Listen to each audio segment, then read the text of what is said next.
Muy buenas noches, bienvenidos a Odisea.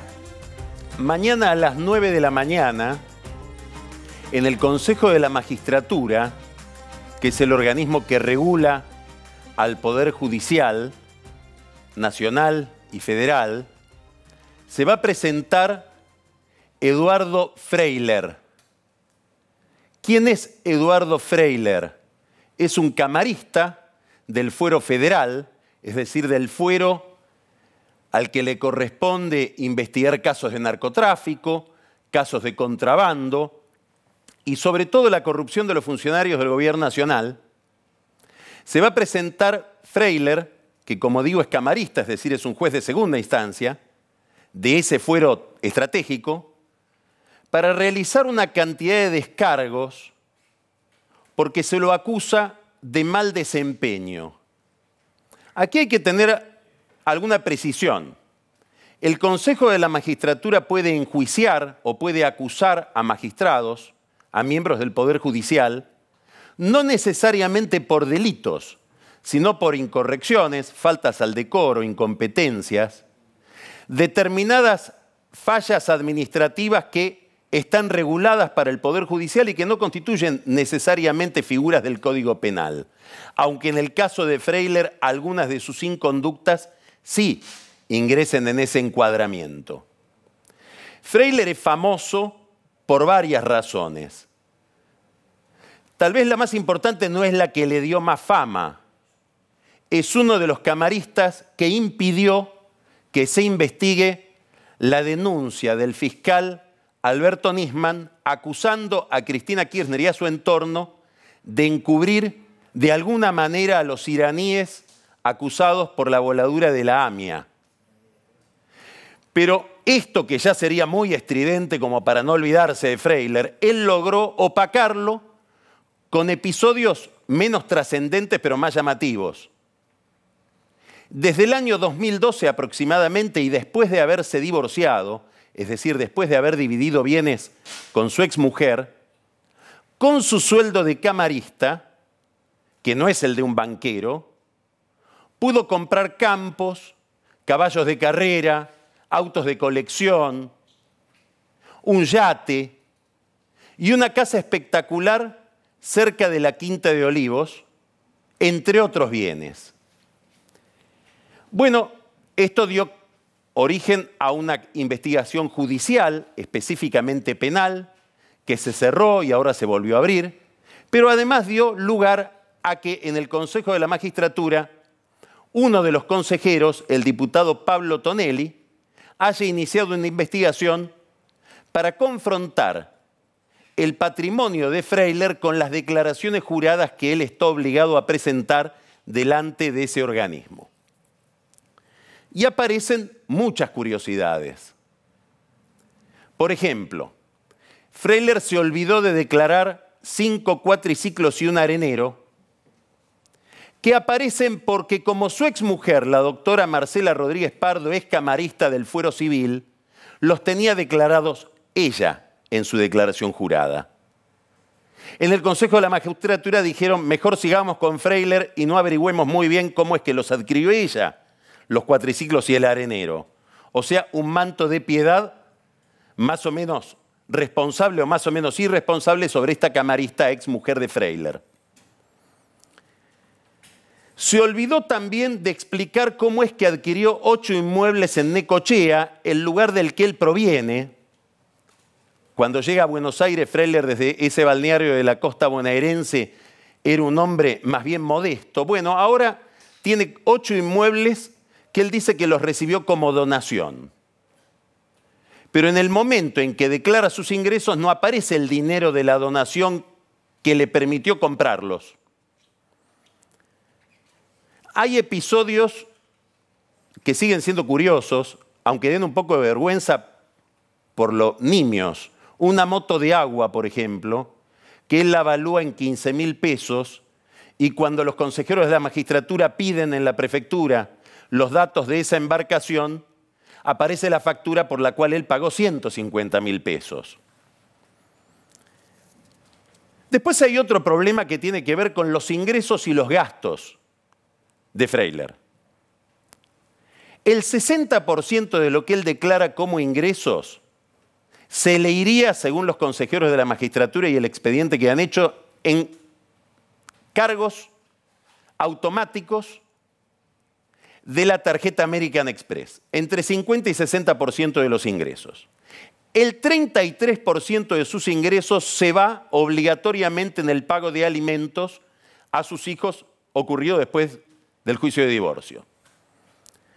Si uno toma los ingresos de Freyler con los egresos de Freyler y no le hace gastar nada, es decir, lo convierte en una especie de anacoreta que no come, no se baña, estaría desde el 2012 hasta ahora con 6 millones de pesos sin poder explicar. Si uno le da de comer a Freyler y a su vez le da unos 200 litros de nafta por mes para que pueda mover su parque automotor, que es muy amplio, y sus embarcaciones, ya estaríamos en 17 millones de pesos si no los ajustamos por inflación. Pero si tomamos la inflación del 2012 hasta el 2016, que es cuando los consejeros hacen el cálculo, se iría más o menos a 30 millones de pesos que él no puede explicar. Más allá de esto aparecen dos misterios. Un misterio es una casa de la calle Wynnever, en Olivos, cerca de la residencia de Olivos, que es por donde él se mueve. Esa casa está declarada como domicilio por Freyler en distintos documentos. Por ejemplo, en el juicio de divorcio aparece su domicilio en esa casa Wynnever 2655. Aparece, y miren el detalle, cuando él constituye una financiera, ¿escuchó bien? Una financiera, con la cuñada o excuñada del juez Lijo, otro juez de la Justicia Federal de Comodoro Pi, financiera que después, bueno, se le investiga y como nunca tuvo giro, se le perdona, no se sigue investigando para qué la constituyó. El domicilio que figura en esa financiera que se llama Mining Pride es Wynnever 2655. Hay una cantidad de indicios innumerables de que Freyler vive ahí y realiza pagos ahí. Pero no se entiende cómo es que lo dejan vivir ahí porque no hay ningún registro de un alquiler. Esa casa fue de una persona proveniente de China. Esta mujer china se la vende a una familia frate de italianos. Los frates se van a Italia en el 2001 huyendo de la crisis. Muere el señor frate, queda su viuda con 8 hijos, al parecer casi pidiendo limosna. Y no se entiende por qué piden limosna si alguien les tendría que estar pagando el alquiler de esa casa, o Freyler o algún amigo de Freyler. No se sabe y es un misterio cómo es que él logra vivir en una casa donde nadie paga el alquiler y donde el dueño es una misteriosa italiana que no tiene para comer. Y tampoco se entiende muy bien durante los años en que hubo cepo cambiario cómo hacía él para mandarle, si es que le mandaba, ese alquiler que no pagaba a esa acreedora en Europa. Salimos de la misteriosa casa de la calle Wynnever y nos metemos en la casa de la calle Catamarca, que se hizo famosa porque revela que, entre otras de las características de Freyler, está el de ser un genio del real estate.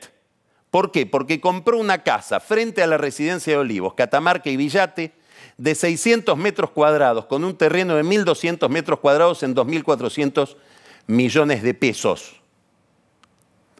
Cualquier evaluación, la más barata, da que sale muchísimo más. ¿Cómo la pagó? 50%, es decir, 1.200 millones de pesos, se lo financió el dueño de la casa que se la vende durante un año sin intereses. Es decir, además de ser un genio para conseguir propiedades a un precio que nadie conseguiría, tiene suerte en el sentido de encontrar mecenas por todos lados. Alguien paga el alquiler, ahora alguien pagó o sostuvo durante un año la financiación de la mitad de esa mansión. La otra mitad logró financiarla con una sociedad muy misteriosa que se llama Callao SRL. Cuando pregunté por esta Callao SRL me dijeron no sigas preguntando. Aparentemente Freyler constituye una hipoteca sobre esa mansión y logra los 1.200 millones de pesos que le faltan para seguir pagando esa hipoteca que no paga, porque si la pagara ya, aquellos 17 millones de rojos se irían a muchísimo más.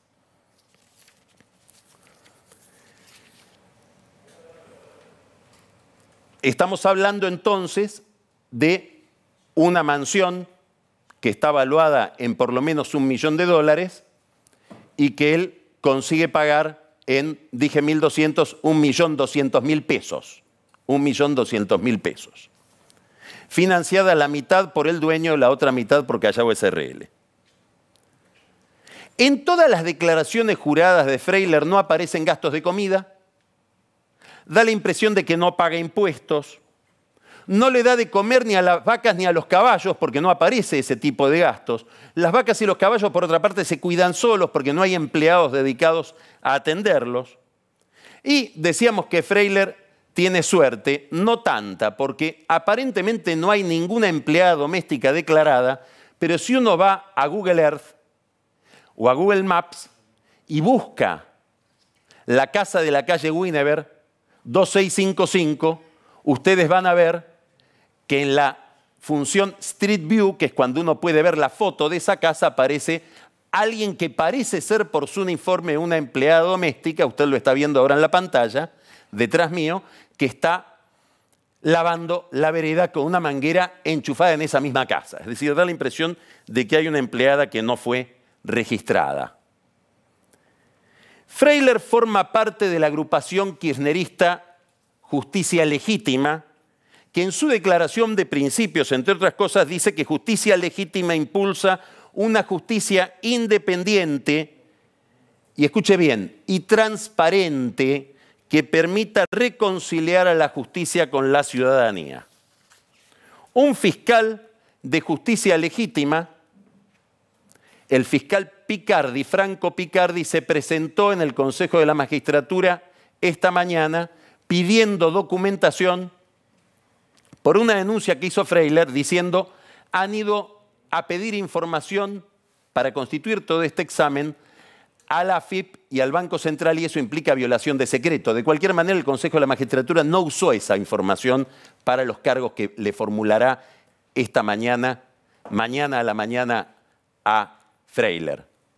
La causa por la cual Freyler se queja de que se hayan violado secretos bancarios y fiscales la lleva adelante con el fiscal de Justicia Legítima, muy ligado a la cámpora, Picardi, el juez Sebastián Casanelo, que fue secretario de Freyler. Debe ser incómodo para Casanelo juzgar a un superior de quien además fue secretario. Algo parecido pasó con la causa por enriquecimiento ilícito de Freyler. Cayó en el juzgado del juez Marcelo Martínez de Giorgi, cuya esposa es secretaria de la sala donde trabaja Freyler. El fiscal Ramiro González es de la cátedra donde da clase Freyler, porque además da clases. Pregunta, ¿el fuero federal está en condiciones de juzgar a sus propios miembros? ¿Es razonable que un juez va a juzgar a su superior? ¿O debería hacerlo la justicia ordinaria en estos casos?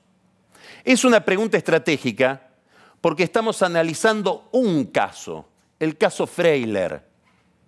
¿Cuántos jueces de Comodoro Pi saldrían ilesos si se le aplican los mismos mecanismos de examen que se le aplicó al patrimonio de Freyler? ¿Cuántos jueces de Comodoro Pi resisten que uno recorra el barrio donde viven con Google Earth para ver en qué tipo de casas están habitando? La Argentina tiene, como muchos países, un problema de corrupción, pero tiene, como no tantos países, un problema de impunidad que se agrega a la corrupción. La impunidad llega cuando la corrupción contamina al Poder Judicial. De eso habla el caso Freyler, que es una especie de reducción a escala de un problema más generalizado que ha invadido a toda la justicia federal de la capital, con honrosas excepciones, y que ha permitido el megacaso de corrupción que fue en la década pasada el kirchnerismo.